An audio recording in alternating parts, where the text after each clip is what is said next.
I am a 33 years old woman, the breadwinner of our household. I have multiple, highly specialized degrees for a niche industry. I make $200K plus, with potential to get in the $600 ms range. My company has not been hit that badly by COVID, so most of us have kept our jobs, but we're held to strict standards. My husband has a broad degree / work experience. He quit his job right before COVID hit, hoping for a better job in the meantime, and I was supportive. He spent a ton of time applying to various jobs, and finally landed an interview at Organization X. This is his dream job, in almost every imaginable way. I can't be detailed. However, it's paying about $65K a year, which would be fine, except this job directly puts my job stability at risk. My company and this org are adversarial, at best. My field is extremely secretive, and if clients discovered my spouse was working for a competitor, I would be permanently tainted. I wouldn't be able to get a job in the industry forever. I know this sounds like an exaggeration, but I promise you, it absolutely is not. It'd be like if I worked in protecting the privacy of celebrities, and he worked for TMZ. If he tapped my car, got into my work devices, he could use that to advance his career. And any trust one have in this field will be gone. Even if I trusted my husband not to do that, my clients and company don't.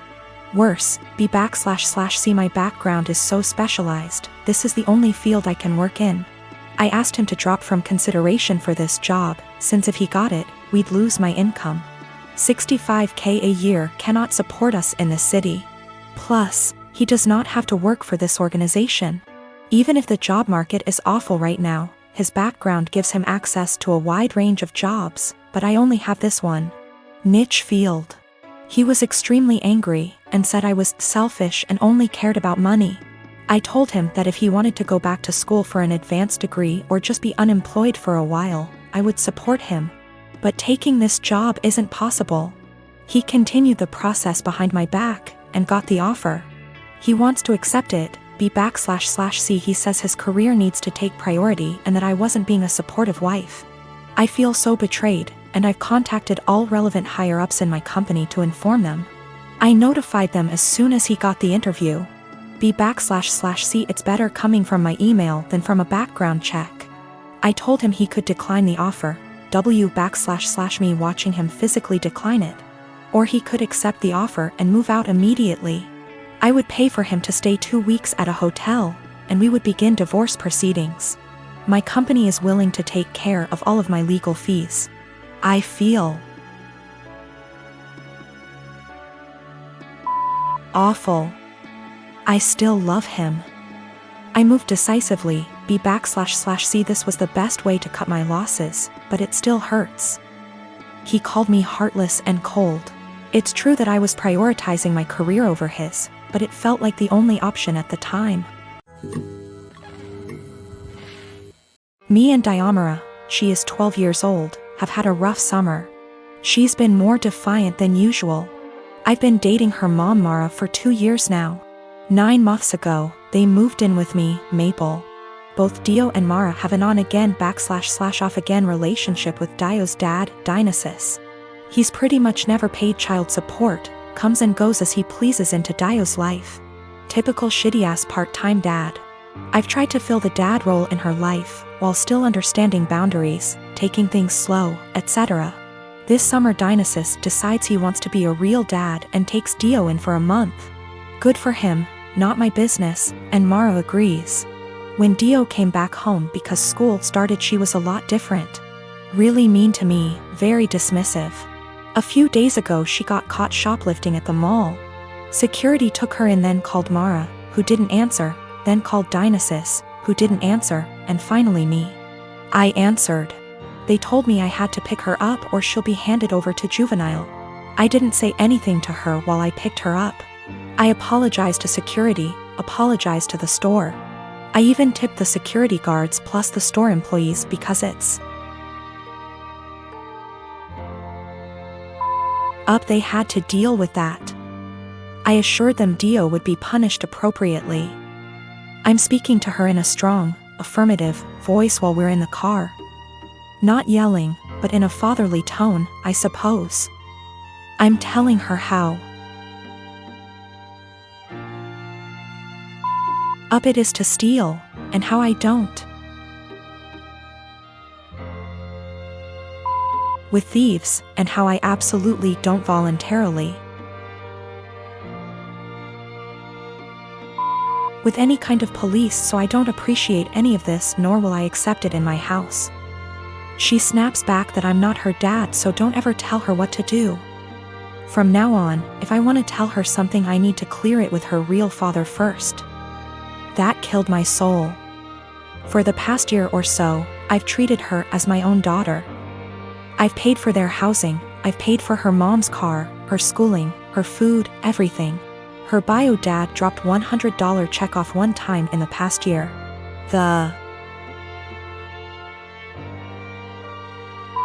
In check bounced, so I had to call him up and he brought cash over. I told Mara about all of this. She was appalled at what Dio said, but she never made Dio apologize because she's not wrong, you're not her dad. A couple of days later, Dio asks me for some money to pay for her uniform / accessories she needs for a sport she's involved in. I say, go ask your dad. She scoffs and says her dad doesn't have the money for it, so I have to pay for it. I tell her, I'm not her dad, so don't ever tell me what I have to pay for.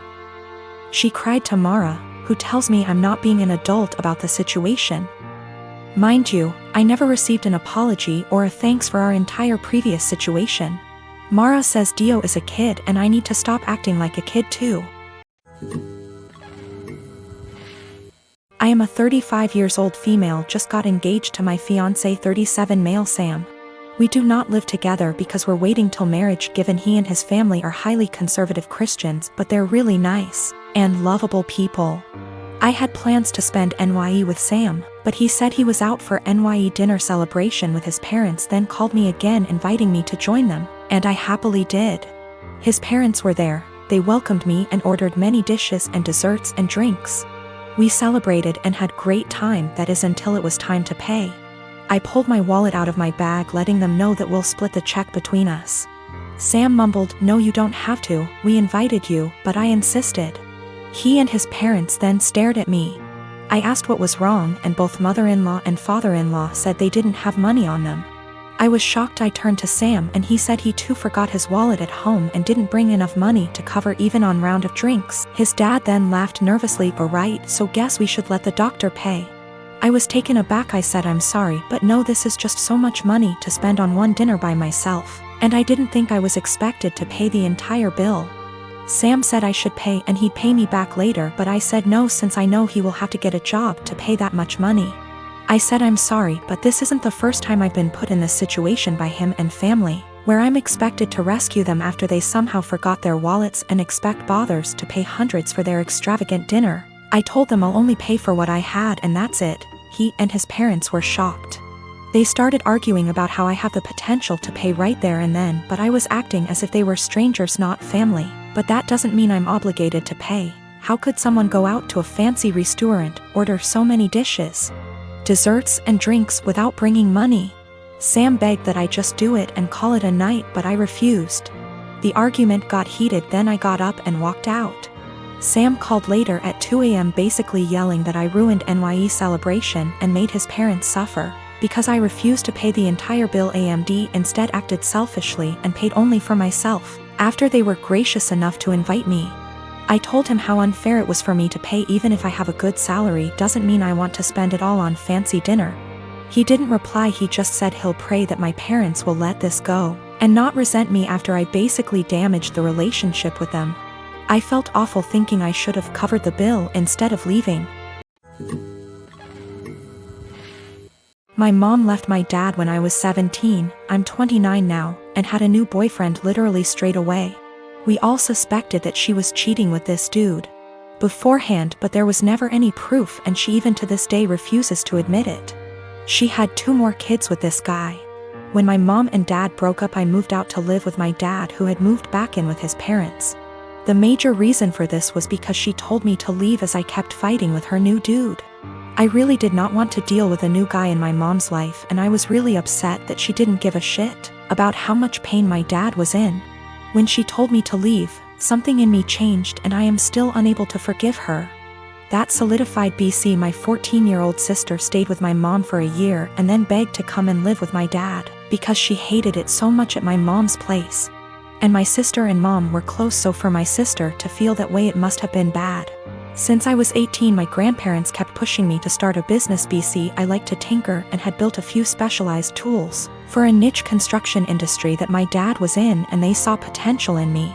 They gave me a lot of money as an investment. Actually, their mortgaged their house, that's much they believed in me, and basically, I majorly lucked out and managed to land some national contracts at 24 that turned into more than a few millions of dollars over a few months when the business boomed. The profit trajectory has risen since then, and basically, I'm living a life I never thought would be for a schmuck like me. I moved my dad, sister, and grandparents out to the East Coast a couple years back, and we've started a new life. I am surrounded by people who see and saw the best in me, and I'm grateful so much. BC. I was seriously messed up after my mom blew our family apart. For the last couple years or so, my mom has been on my case to reunite with her. She is getting increasingly more insistent that I go visit her and her boyfriend and kids, and keeps trying to guilt trip me, because my sister has a much more privileged life now and my younger two half-siblings don't. She keeps telling me that even if I don't forgive her, I should look out for the kids as they're innocent in all this. She made her bed and she can lay in it, but the guilt eats me alive sometimes. I just can't forgive her though.